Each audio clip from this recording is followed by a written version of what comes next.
Assalamualaikum warahmatullahi wabarakatuh. Waalaikumsalam warahmatullahi wabarakatuh. Selamat siang Anda semua. Siang, Pak. Apa kabar hari ini? Baik, Pak. Hari ini kita akan belajar mengenai penerapan berpikir komputasional dalam kehidupan sehari-hari. Sebelum kita mulai belajar, tolong semuanya persiapkan perangkatnya untuk pembelajaran hari ini. Di mejanya semuanya sudah ada perangkat ya? Sudah, Pak. Oke, sebelum memulai pembelajaran, saya minta tolong pada ketua kelas untuk menyiapkan kelas. Silakan ketua kelas. Sebelum kita memulai pembelajaran pada siang hari ini, marilah kita berdoa menurut agama dan kepercayaan kita masing-masing. Berdoa dimulai. Berdoa selesai.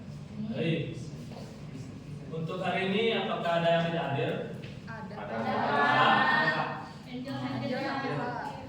Yang tidak hadir Angel sakit, terus siapa lagi? Sukrisno. Oke, yang lainnya sudah siap belajar ya? Siap, Pak. Baik. Sebelum kita masuk pembelajaran, kita mulai dengan pretest. Saya sudah membagikan link untuk pretestnya di grup. Silakan semuanya dibuka linknya dan kerjakan pretest. Tugas dikerjakan dalam bentuk PDF ya. Nanti dikumpulkan di link Google Drive yang telah disediakan. Baik, Saya kasih Pak. waktu 10 menit. Sudah, Pak.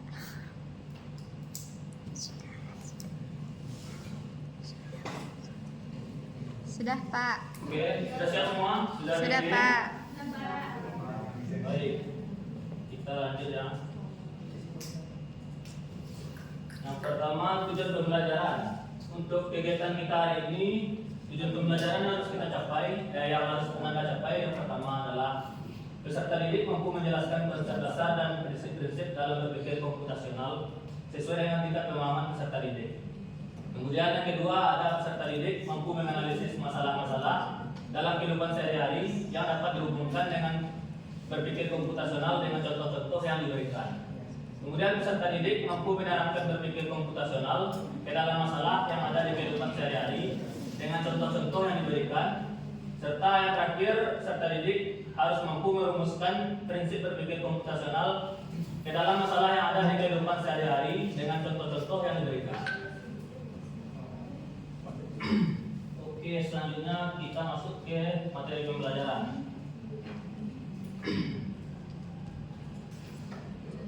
Anda semua ada tahu nggak? Ini foto siapa? Elon Musk. Kira-kira Elon Musk ini terkenal dengan apa? Robot, Pak. Mungkin yang terkenal itu ya dia sebagai CEO Twitter sekarang ya. Kemudian ada lagi dia Tesla, kemudian OpenAI. Selanjutnya ini Bill Gates ya. Bill Gates ini terkenal dengan apa? Kekayaan. Terus Microsoft ya. Kemudian ini yang terakhir, almarhum Steve Jobs. Pasti tahu kan? Almarhum Steve Jobs ini pengembang Mac ya, Mac. Kira-kira dari ketiga orang ini apa yang dapat Anda pahami? Jadi dia kan orang kaya, ya CEO Twitter, ya kan? Kaya. Kemudian ada lagi Microsoft, kemudian Apple dan Mac ya. Artinya orang-orang ini adalah orang-orang yang mampu menerapkan berpikir komputasional ke dalam kehidupannya, sehingga mereka bisa menciptakan inovasi yang berguna hingga sekarang. Dengan inovasi tersebut mereka bisa menjadi orang kaya, dan itulah kenapa kita perlu belajar berpikir komputasional ini. Baik, sebelum kita mulai ya, mari kita pelajari dulu apa itu berpikir komputasional dari video ini. Silakan semua Anda perhatikan ya. Computational thinking atau berpikir komputasional.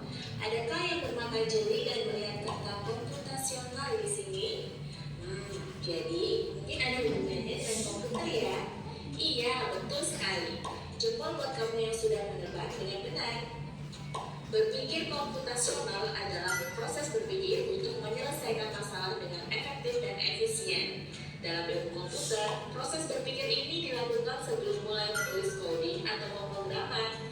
Jika sudah direncanakan dengan baik, maka coding yang ditulis akan sesuai dengan kebutuhan dan dapat diselesaikan dengan cepat dan tepat. Tapi ternyata berpikir komputasional juga bisa dilakukan tanpa komputer dan tanpa internet loh. Malah sebenarnya kita pun sudah menerapkannya dalam kehidupan sehari-hari. Mulai dari menggosok gigi, mencatat ringkasan pelajaran, hingga menyiapkan tas untuk sekolah besok.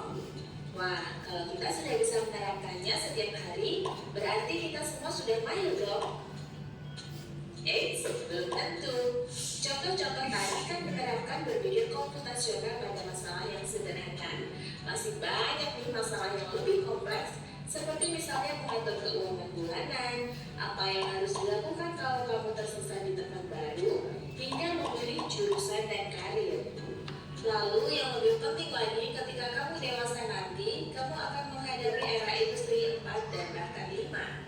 Di sini kamu perlu kecepatan untuk memanfaatkan dunia digital, mulai dari mencari dan memilah informasi yang kamu perlukan, hingga menggunakan informasi itu untuk membuat keputusan penting dalam hidupmu. Menghadapi masalah kompleks kehidupan di masa sekarang dan masa depan ini mirip seperti merencanakan coding yang sudah dibahas sebelumnya. Kuncinya adalah memahami masalah dengan tuntas dan mencari cara menyelesaikan yang efektif dan efisien. Oke, sudah diperhatikan ya videonya. Dari penjelasan tadi, ada nggak yang bisa menjelaskan apa itu berpikir komputasional? Bapak mau ada yang tunjuk tangan untuk menjawab? Silakan. Silakan Devita Agesti. Baik Pak, jadi berpikir komputasional itu metode penyelesaian masalah yang dirancang untuk dapat diselesaikan dan dijalankan oleh manusia secara efektif dan efisien Pak. Bagus sekali Vika. Jadi berpikir komputasional itu adalah metode penyelesaian masalah yang dirancang untuk diselesaikan dan dijalankan oleh manusia, komputer atau keduanya. Kemudian karakteristik berpikir komputasional itu yang pertama adalah memformulasikan setiap masalah dengan cara yang dapat diproses oleh komputer, merepresentasikan data melalui abstraksi, kemudian menyelesaikan masalah secara algoritmik, kemudian mengidentifikasi, menganalisis dan mengimplementasikan kemungkinan solusi yang paling efektif dan efisien, serta menetapkan solusi yang dapat digeneralisasikan dan diterapkan pada masalah-masalah lain. Kemudian ada 4 buah prinsip utama dalam berpikir komputasional. Yang pertama ada dekomposisi.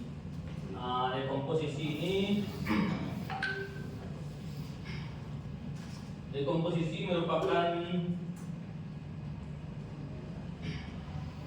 kemampuan untuk memecahkan masalah yang kompleks menjadi masalah-masalah yang lebih kecil.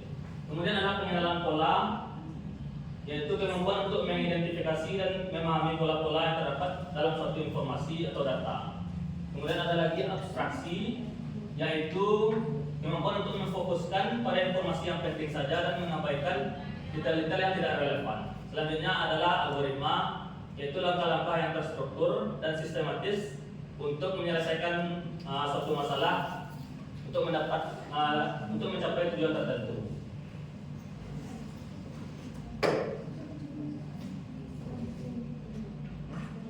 Baik, selanjutnya kita akan mengerjakan job sheet ya. Kita mengerjakan job sheet secara berkelompok. Sini Bapak sudah menyediakan 4 buah job sheet. Kita bagi kepada 4 kelompok.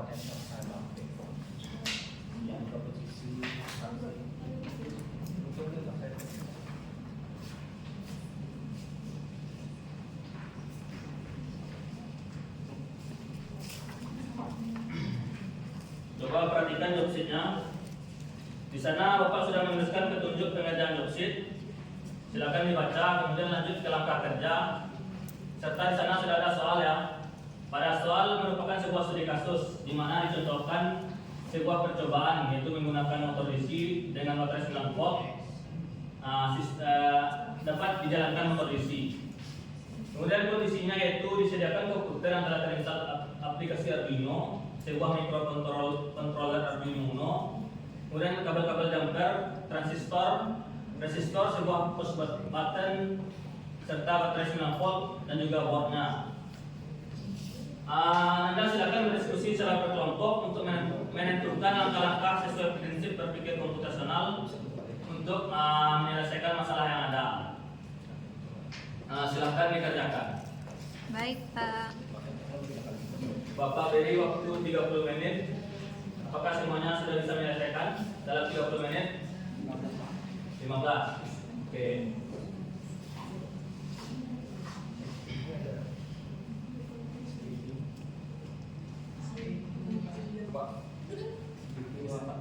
Silakan.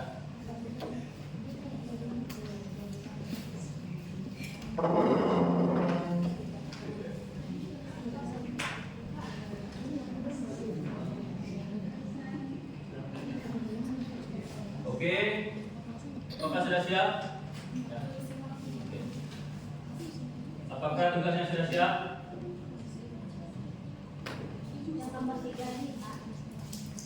Ya.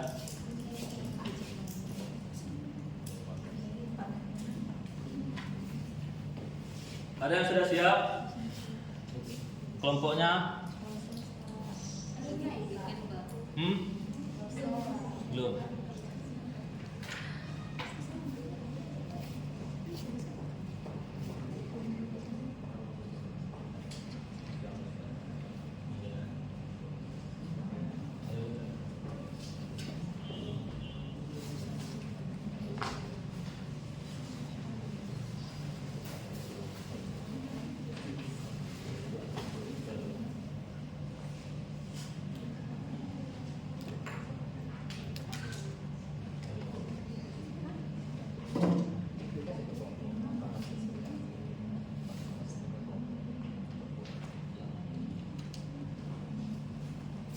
Baik, sudah siap?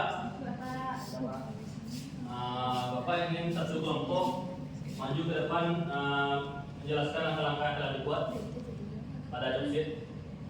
Siapa yang mau maju ke depan? Kelompok mana yang mau maju ke depan? Kelompok Depika, Pak. Kelompok Dedika? Iya, Dedika. Faril lah, Faril kayaknya sudah siap. Ya, Faril.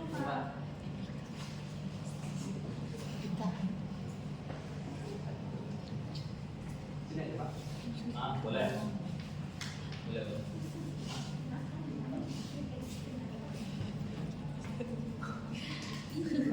Baik, kami dari perwakilan kelompok 1. Langkah-langkahnya yaitu pertanyaannya bagaimana menjalankan dan mematikan motor DC dengan komponen dan alat yang tersedia. Dekomposisi menjadi yang pertama komponen apa saja yang diperlukan, kemudian bagaimana merangkai komponen, bagaimana membuat program untuk rangkaian komponen yang telah dibuat, dan bagaimana menghubungkan program yang telah dibuat dengan rangkaian komponen. Selanjutnya langkah selanjutnya adalah pengenalan pola. Yang pertama itu perhatikan pola yang muncul dari data atau masalah yang ditemukan. Kemudian apakah ada pola tertentu yang diperoleh dari data atau masalah tersebut? Jawabannya yaitu cara menjalankan motor DC, yaitu dengan memberikan arus, kemudian menjalankan dan mematikan motor DC, yaitu dengan mengontrol arus dan menggunakan komponen perangkat keras dan dikontrol dengan program. Selanjutnya abstraksi, yaitu yang pertama tentukan informasi penting yang relevan untuk menyusun panduan, kemudian hilangkan informasi yang tidak terlalu relevan. Jawabannya adalah menjalankan dan mematikan motor DC dengan menggunakan Arduino Uno dengan baterai 9 volt sebagai sumber daya untuk motor DC. Sistem ini harus memungkinkan pengguna untuk menjalankan dan mematikan motor DC menggunakan sebuah push button dengan Arduino Uno sebagai kontrol utama. Untuk algoritmanya Yang pertama, menentukan kerja sistem, yaitu menjalankan dan mematikan motor DC menggunakan push button dikontrol dengan Arduino. Langkah kedua, menentukan komponen-komponen yang diperlukan, yaitu satu buah PC yang terinstall dengan Arduino IDE, kemudian satu buah motor DC, satu buah push button, satu buah transistor, satu buah resistor, kabel jumper, dan baterai 9 volt. Lalu langkah ketiga, merancang rangkaian komponen. Selanjutnya, membuat program untuk menjalankan Arduino Uno sebagai pengontrol, yaitu dengan Arduino IDE yang telah terinstall pada PC tadi.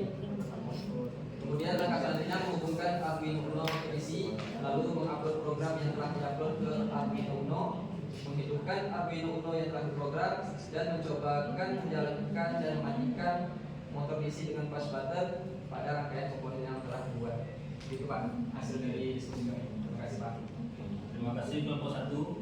Kelompok 1 bisa nggak langsung mempresentasikan rangkaian yang telah dibuat? Bisa Pak. Bisa. Ayo Pak. Oke, berkonan.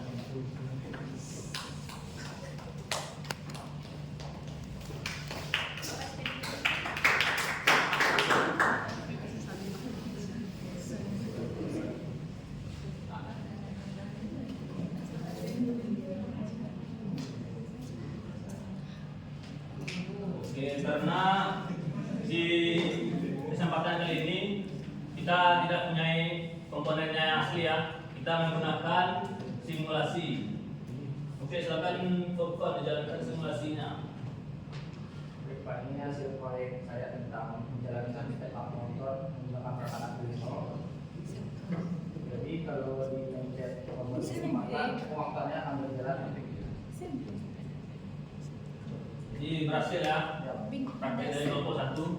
Bagaimana dengan kelompok yang lain? Semuanya juga sudah berhasil? Berhasil, Pak. Bagus sekali. Silakan Bapak duduk di tempatnya lagi.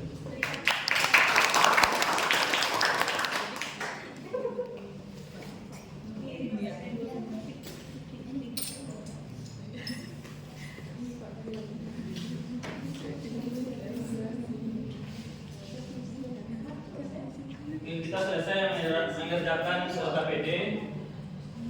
Kita lanjut untuk kegiatan berikutnya, yaitu kuis.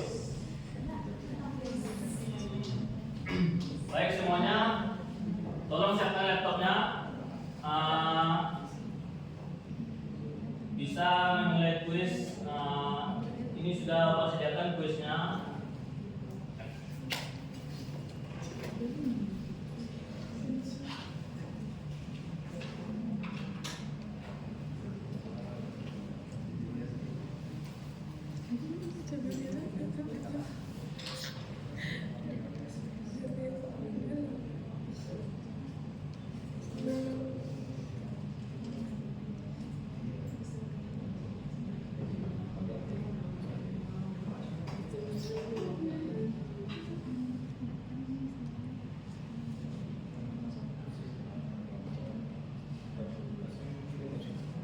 Silakan semuanya bisa menggunakan kode yang ada di layar ya.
peserta nih, mana lagi?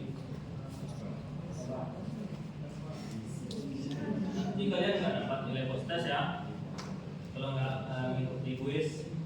Iya, Pak. Nurul proses. Bunyinya gacor, Pak. Oke, kita mulai ya kuisnya. Baik, Pak.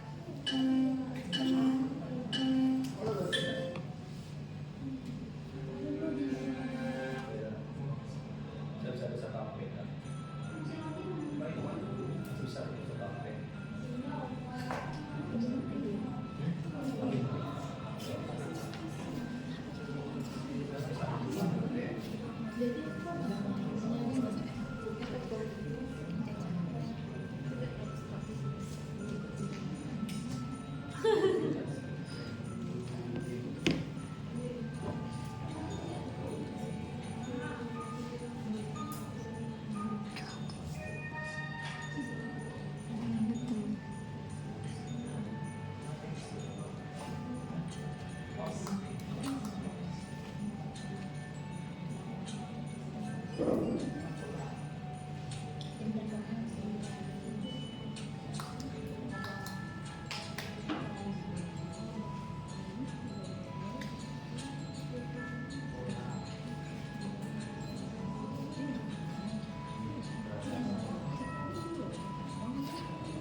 Saya kuisnya. Tapi ini nilainya gimana nih?